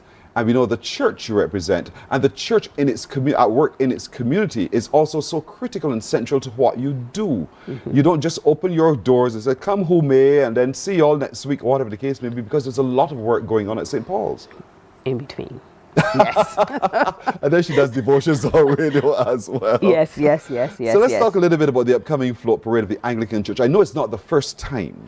Yes, this is actually our third. Mm-hmm. The first one was in... Well, a while ago, yeah. Yes. Because I remember talking to you about the first one. Yes. Year before last. Yes. And that was something that brought us out of COVID because it was something that needed to happen. Get the whole community excited that the church is still present. Now this year, as we begin the new year, we are in the season of Epiphany. Yes. And that is all about the manifestation of Jesus to the world. So, and it's during the Feast of St. Paul, because Saturday the 25th is the Feast of St. Paul. But bigger than that, because St. Paul does not exist on its own, we are part of the diocese. Right. And our diocese is celebrating 200 years of mission and ministry. So here we go. It's not only St. Paul and St. Michael's Deanery, because that's what happened last time. The entire diocese is now part of this parade. So it's a float parade and motorcade, because everybody won't have a float, but we expect all Anglicans to be present as we celebrate.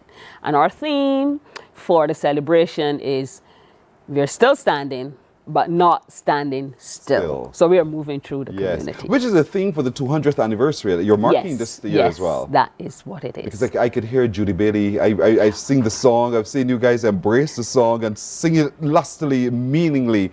So we're still standing, but not standing still. And so the church is moving through the community. When is the float parade? Saturday. This coming This Saturday, God's Spare Life. We move off from St. Paul's Church, and then we traverse. I'll tell you a little bit about that. But as we go through the community, we begin at St. Paul's Church. And persons are coming from St. Michael's Deanery, yes, Christ Church Deanery, St. Peter's Deanery, where you come from. There you go. And St. John's Deanery. Right, so everybody is coming down. We are going to assemble at St. Paul's Church, and at 10 o'clock, we hope to hit the road. As we hit the road, there'll be a number of floats. We are marking, the first float will be obviously the welcome truck with the music and the banners representing the mission and ministry. But following that, because we are commemorating the landing of the first bishop. Coleridge, Bishop Coleridge, yes. Yes, after who Coleridge and Parry is named, and I must say that's my school, so don't you scoff at that. So Bishop Coleridge is one of those personages who will be recognized and celebrated, really, for his contribution to the development of the Anglican Church in Barbados. So from 10 o'clock on Saturday morning, you will go. But what I like about the float parade is that you're not just saying, hey, look at me, you're also ministering. Correct. So as we go through the community, we are inviting all persons, Anglicans included, to kind of wave us on the road, but we will have some tracts to distribute as well, and information on the various churches and the ministries that are being offered. When we began the 200 years ago, where I was not even thought about, education was part of this, the Anglican Church, and still is, because we are educational persons. And if you go through the communities, the number of schools that had the names of churches, that would have been the connection. So St. Gabriel's School is also going to be part of the float parade, and they're going to be depicting education in all of its forms. So we look forward to that as well. The church and state were at one point married. Now we are separated. We're still together, but we are separate. So that is also going to be displayed. And over the years, we have been doing a number of things. Music has changed, so music is going to be represented. We hope to have steel pan on the road, because there are a number of steel pan in the Anglican Church in Barbados. Barbados. So Trinity Steel is perhaps going to be, hopefully, on the actual parade, but we will be met at St. Leonard's Church. That's where we culminate with the steel pan from St. Leonard's Church. So a whole host of things. Once we go on the road, we are going to make some stops. And one of those stops is Jubilee Gardens near St. Mary's Church. We have the privilege to wrap ourselves around that square. And the dancers, the generation dancers from All Souls Church, they will do a performance there. Because dance is part of our worship, liturgy and worship, and the church has changed over time. Because back in the day, dance was scoffed upon. I know. So it just shows that the church is not standing still. Yes. It's standing It's standing, still, but it's not standing still. So you're embracing the current different ways of communicating and connecting with your congregants, so that you can use that as another avenue to share the good news of the birth and death of Jesus Christ and what his salvation means for us as a people. But I like the spectacular look of what's happening at St. Mary's. If you ring that area, can you see it, folks? Can you see it? Imagine all of those performers who will be part of the float parade, and you around it, and then the dancers in the center. That is going to be so beautiful to behold. Exactly. So that is something, and that's youth ministry in action, really. Because the church, people look around and see a lot of gray hair. That's just my style, you know. Mine too. Mine too. I am totally as young. I will remain in my teenage years as well. Okay, so you don't even have to ask me that question. You are as young as you feel. Yes.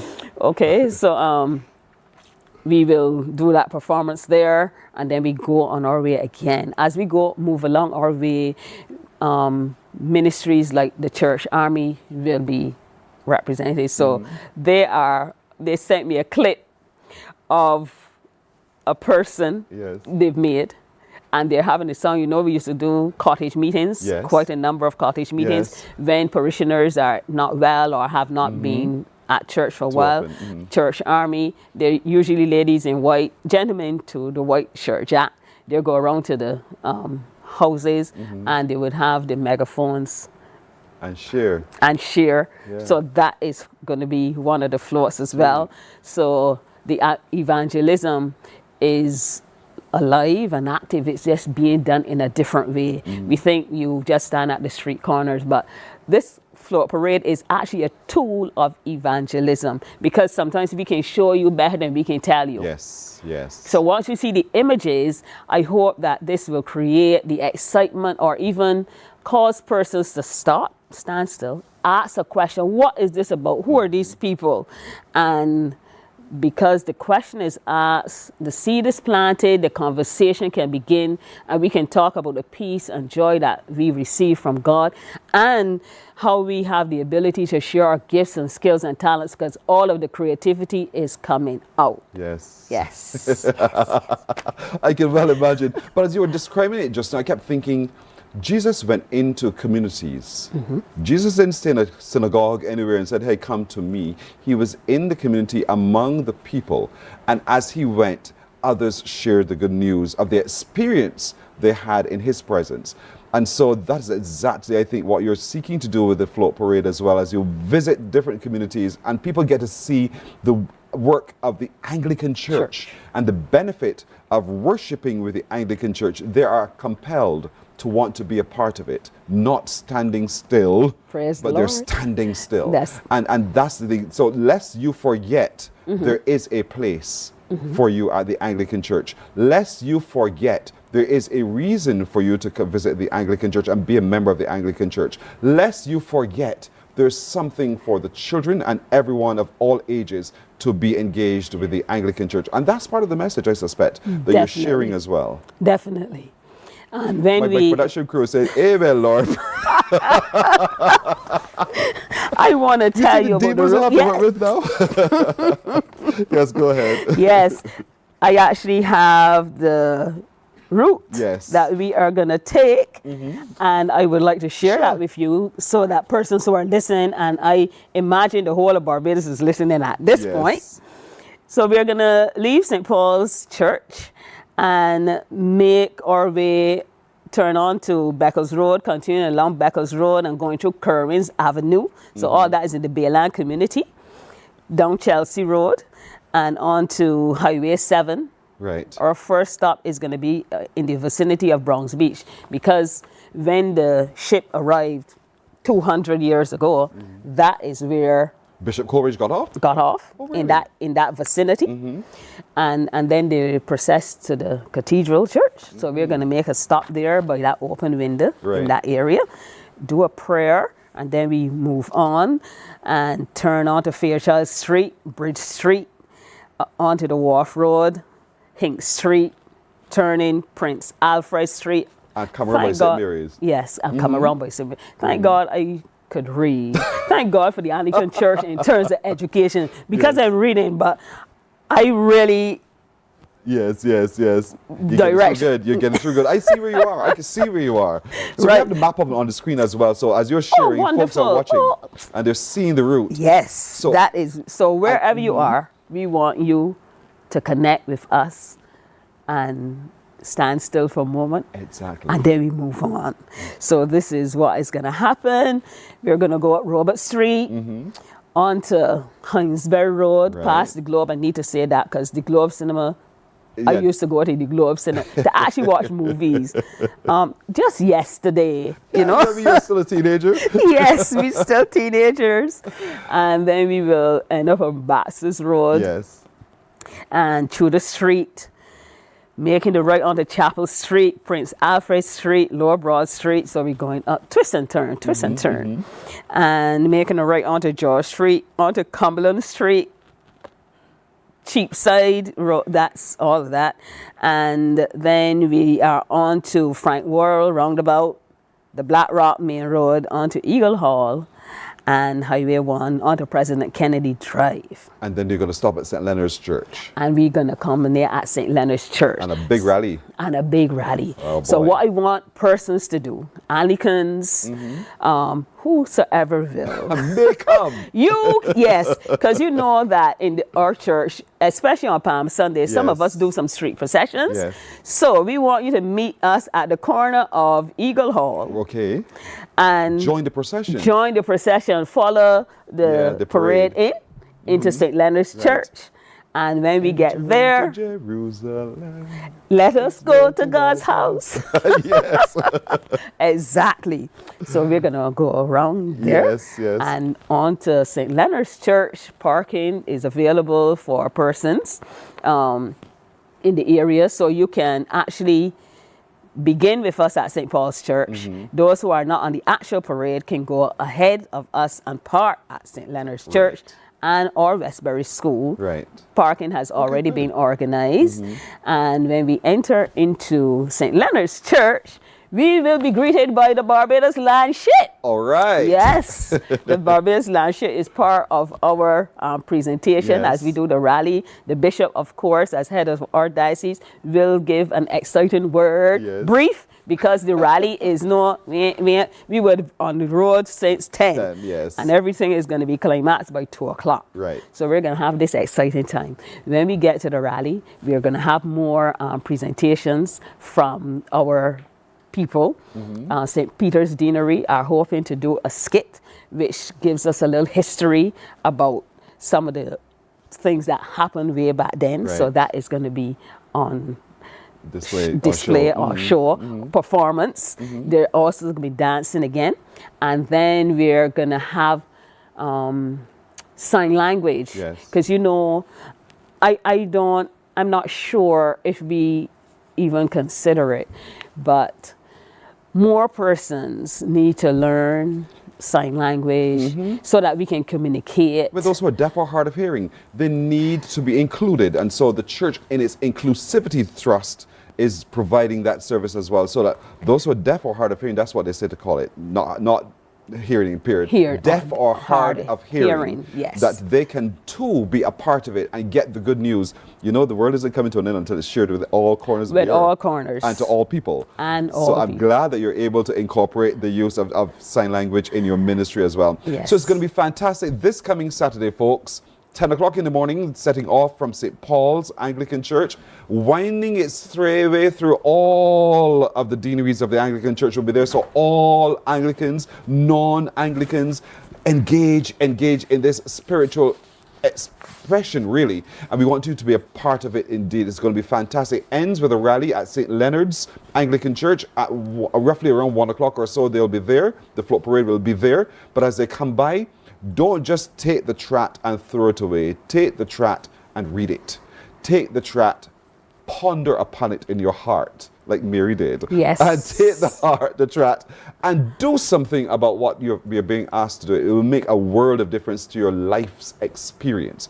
Taking that walk to change what's happening. And that's what the work of the Anglican Church continues to be in the community, changing the community for the better. They're standing still, but they are not standing still. So the float parade is open to all ages, everyone. Yes. So we have a combination of persons on the float parade from the various deaneries, and you will see the various ministries being showcased. I mentioned Church Army and the evangelistic approach of the Anglican Church. So there are going to be lots of tambourines there. They're actually going to have a Church Army rally at St. Leonard as well. And the men's fellowship, the altar servers, everybody will be represented, the ushers. All of this is part of our experience as we seek to serve God in spirit and in truth. And you know, once you bring God into your presence, everything is calm. Life is difficult, mind you, but you have a better way of coping and dealing, so you don't operate off the handle. Yes. So that is what we want to teach. Yes. That is what we want to encourage. And if you are struggling with what to wear, please look into your cupboard. Some of you have polo shirts, t-shirts, my Anglicans, proud to be Anglicans, whatever Anglican shirt. If it's a church shirt, you have just wear your t-shirt and come. And bring your umbrella, because the sun might be hot. I'm not talking about anything else. That's what we're not calling that. We're not calling anything. It might be sunny. But it might be sunny, so bring it. Just be prepared and be comfortable as we stand still to invoke the presence of God throughout our nation, because in the presence of God there is a fullness of joy, and it will be a truly exciting time. Indeed. Okay? All right. My production crew asked me to ask you the question, and I want you to hear her answer. So, if you had to choose an age and a stage of your life that you'd love to be forevermore, what would that be and why? I was listening. Can I have two choices? Yes, you may. So I want to be 16 again. Sweet 16 and all that comes with yes, all that comes with sweet 16. And then I want to be 50. Yeah, I want to be 50, because then I would have had the whole of my family life. I would have had the experience, and I can, you see, I can look around and I could encourage. I could, been there, done that. Just chill. And yeah, I want to live long, so but I want to look good too. I want to be 50 and look like 16. So as long as my faculties are intact, that's fine. You're good, you're good. Because the little aches and pains, I don't mind them, because they remind me that I am actually here. And that you've lived. Yes, John, that's right. All right, Reverend Ambrose, thank you so much. I wish you well. I mean, people are commenting about you. Wait, is Pearson, what was this? Oh, they want to know if I'm campaigning to be a priest. Listen, I go to church. I've been to church here.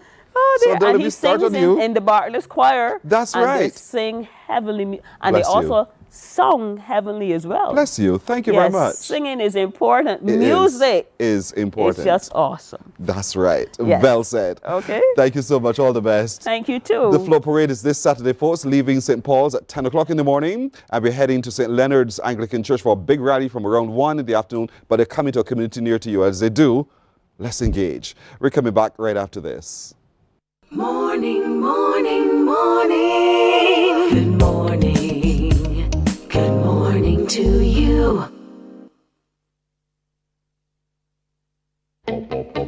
We enjoy a game of dominoes and singing karaoke. I just love cruise.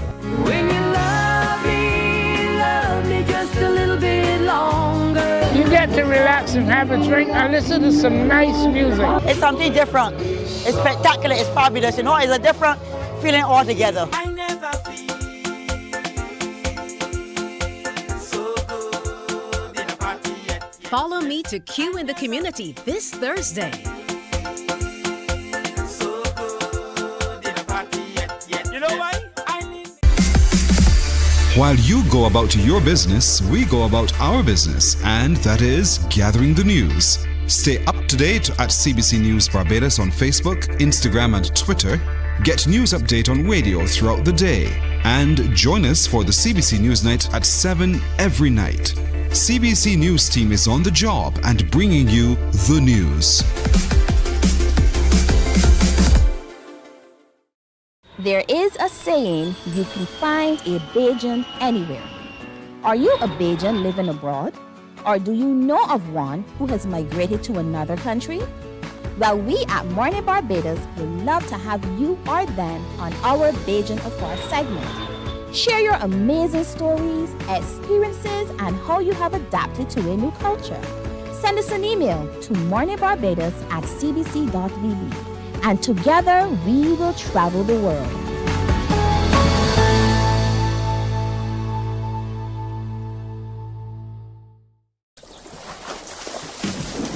From the beautiful shores of the gem of the Caribbean, Barbados, home of the amazing Harrison's Cave, the tantalizing Oystins Bay Garden, our historic garrison, the indigenous road tennis, and the friendliest people in the world.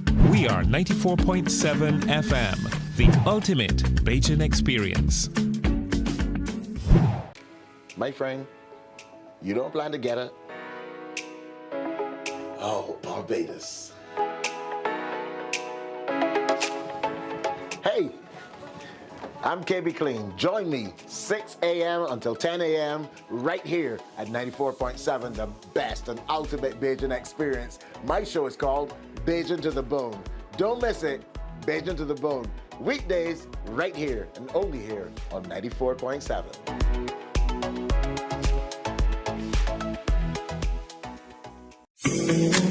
The facts say Morning Barbados reaches an audience of over 50,000 and Newsnight reaches over 56,000. It's simple. When you advertise, you're getting your message to over 50,000 of your potential customers. Make the call to CBC Sales Department today and watch your business grow. Contact us at 467-5559 or email marketing@cbc.bb.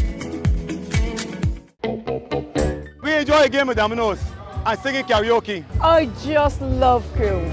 When you love me just a little bit longer. You get to relax and have a drink and listen to some nice music. It's something different. It's spectacular. It's fabulous. You know, it's a different feeling altogether. I never feel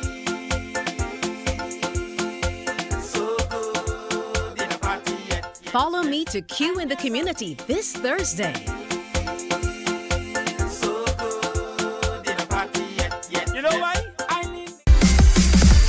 While you go about your business, we go about our business, and that is gathering the news. Stay up to date at CBC News Barbados on Facebook, Instagram, and Twitter. Get news update on radio throughout the day. And join us for the CBC News Night at 7 every night. CBC News team is on the job and bringing you the news. There is a saying, you can find a Bajan anywhere. Are you a Bajan living abroad? Or do you know of one who has migrated to another country? Well, we at Mornin Barbados would love to have you or them on our Bajan Affair segment. Share your amazing stories, experiences, and how you have adapted to a new culture. Send us an email to morninbarbados@cbc.bb. And together we will travel the world.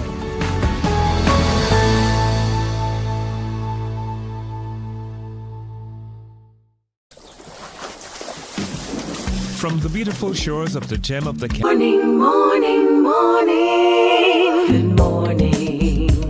Good morning to you.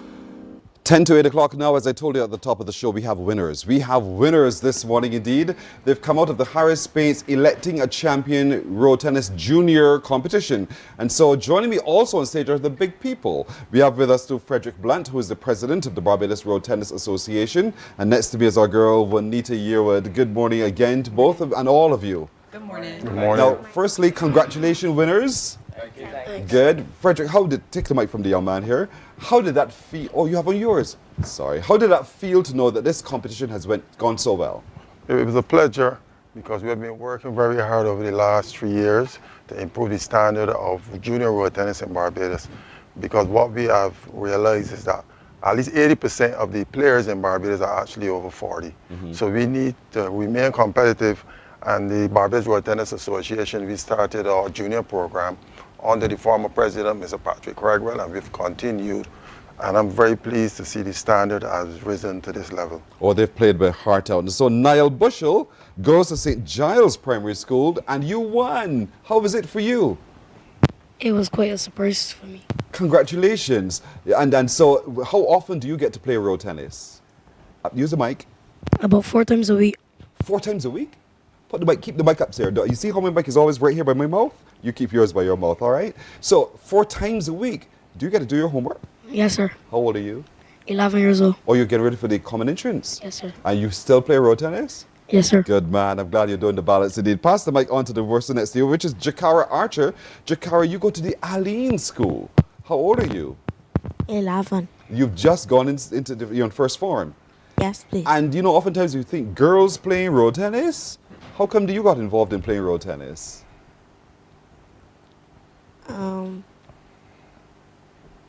You like it? Yes, sir. And you were really good at it? Yes. Who did you beat? Soraya Hall. And she's from what school? She's from Parkinson Memorial Secondary School. And you sowed her? You beat her bad? Not really. Was it a tough competition? Yes. All right, well, now you have your trophy, right? Your thing to put on your mantelpiece to show that you are a champion. Well done. Thank you so much, all right? Yes, sir.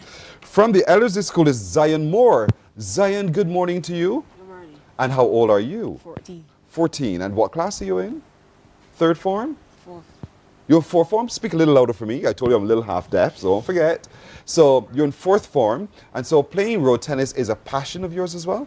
Yes, sir. How often do you get to play road tennis? Every day. Every day? This is every day at school or every day at home? At home. Oh, okay. So you enjoy it. And who did you beat to win? Jacoby Ellis. And what school is he from? You don't know? But did you also beat him badly or did you barely win? I beat him badly. Spoken like a true champion. Thank you so much. Kezia Blunt, you're with the Springer Memorial School. Did you beat your opponent badly too? Yes, please. As in so? No, please. Came very close to? Yes. So you speak loudly for me as well because I need to hear you. So how was that for you on your final? It was good. Mm-hmm. So strategy, talk to me. What was your strategy? To win. Can't hear you. To win. To win. And so when you were out there playing at the road tennis and stuff and you recognized that you were going to win, were you confident you were going to win? Yes, please. Why? I'm not sure. Because you're that good, right? Yes. Do you play road tennis at home or at school? At home. Mostly at home. How many days a week?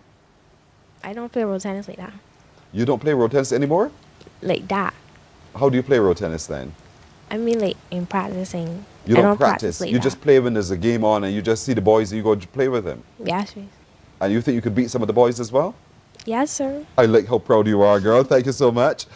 Azari Clark, Morning, you're morning. with the Alexandra School. Yes, per please. Adwa Arastra. Yes, you're better than CP. Don't start me up. Don't start me up because I'm a CP boy. So you know there's go. And this is a CP girl right here. Yeah, that's so my mother. That's my correct. mother. Pardon me, it's your mother? Yes, please. Yes, please. And she didn't want you to go to CP?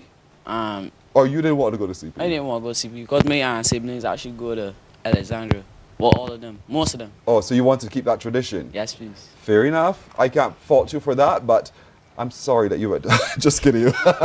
So how was it for you playing your final? Well, honestly, it was pretty intense and competitive because I play Raheem Nurse. I play Raheem Nurse. I play on multiple occasions. And all the time it's really competitive and it gets close. So, yeah. But on that day, On the day, on the day you won the other thing, and so you have your trophy also to show. Yes, what does that please. mean to you to be the champion in your age category? honestly, very exciting because I know I put in the work and the results show it. So, yeah. Your love for road tennis, is it because of your mommy or is it because of another reason? Keep your mic up. Well, honestly, because of me. Because I always like the sport. I always like the sport. Stopped for 3 years and come back and the passion was there again. So. How old are you? 17. He stopped for 3 years as if it's a big load. Still have a lot of life to go. That's all right. Pass the mic on. And so here's the big one of them. And you're the tallest too. Yes, I am. Tyrese Holder of the Barbados Community College. How old are you? I'm currently 19 years old. So when will you turn 20? Next year, January 4th. You are January born? Yes, I am. My man, I'm a Capricorn too. welcome indeed. Thanks Good to so meet much. you. So talk to me about your final. My final was really competitive. I played Jaden Mears in the final. Jaden and I have never competed yet in a tournament, so it was really good to play him. And you've never competed in a final before, but have you competed in other games before? Yeah, I competed in a final, but I never competed against Jaden before. Right, I meant competing against him. You've never competed against him before? No. But you've seen him at work? Yes, I did. And did that psych you out in terms of preparation for the final? Yeah, because I put quite a lot of pressure on myself to perform at my best. going into the tournament, I was number 1, so I wanted to prove a point. Do you do road tennis at college? No, I don't. I don't study at community college. Actually, I'm a data engineer at Protesta. Oh, Yes. okay. But you represented the BCC in the competition? Yeah.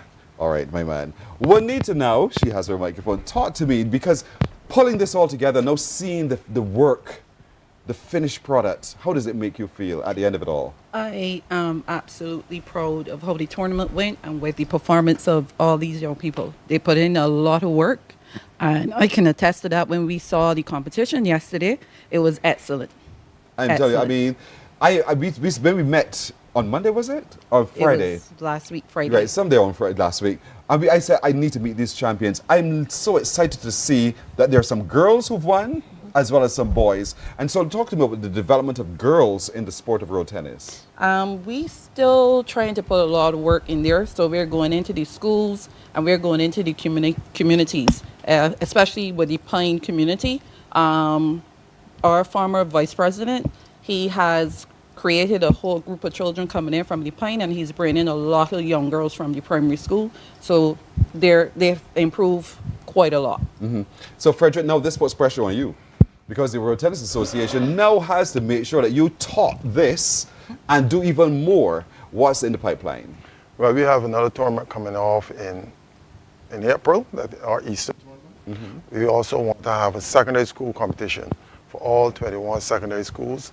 Also, we are working with a sponsor to have another tournament for the juniors as well in the summer vacation. How important do you think is the sport of road tennis to the development of these youngsters, really? Because I know it's not just playing the game, but there's so much more developmental that go into it. Yes, we look at road tennis, our indigenous sport, at a wide scale.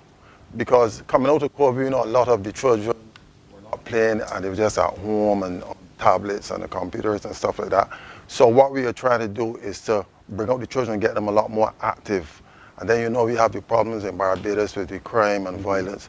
So we're seeing using road tennis as an option for our children to get engaged in that, in those positive activities and healthy activities. Tyrese, how do you feel about that? How important is road tennis, do you think, to the development of the young people of Barbados? Quickly. I think it's really good to bring all of the youngsters from different various communities to involve themselves in something that's positive, get active in sports, and communicate better in life. All right. Well, folks, these are the champions, my friends. And I can't sing like Queen, so I can't sing the song for you. But they have come to represent themselves very, very well and have won their respective age categories as well. Congratulations to all of you. Congratulations to the Road Tennis Association, Barbados Road Tennis Association, on the great work that you're doing. Thank you very, very much for joining us on Morning Barbados. All right? Thank you. Good. Now, that's it for today, everybody. Our little crew says thanks to all of you. We do look forward to see you again. Until tomorrow, bye-bye. Wake up, wake up, wake up, wake up. Barbados, get up. Good morning.